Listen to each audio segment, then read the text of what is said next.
On a dit zéro déchet, alors je fais zéro déchet. J'ai laissé la bouteille au Portugal, dans le Dao. C'est un Dao, Quinta de Penseira. C'est extraordinaire, j'adore. Et le Dao, c'est un peu la Bourgogne du Portugal.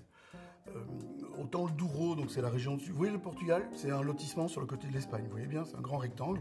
Il y a deux tout à l'égout, un au-dessus qui s'appelle le Douro et un en dessous qui s'appelle le Tage. Vous voyez le Tage? Oui. Et il y a le Tage femelle et le Tage mâle. Bon, j'arrête. Et donc, sortie du Tage, il y a Lisbonne, et elle fait le ménage. Et au-dessus, vous avez le Douro. Et à 80 km, une ville qui s'appelle Viseu. Ça s'écrit Viseu. Mais ça, Viseu.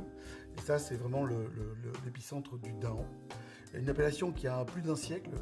Les Portugais sont les premiers à avoir légiféré sur le vin. La plus vieille appellation protégée au monde en matière de vin, c'est le Douro.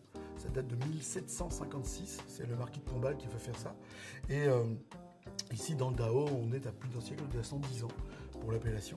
Et ce truc-là, dans les cépages, il y a de l'Alfrochero, il y a du Touriga Nacional, qui est le cépage originaire du Dao. Et c'est un vin c'est vraiment un vin de garde. Les millésimes avec lesquels je bosse, c'est 2003, 2004, on les trouve très facilement. Enfin, en tout cas chez lui.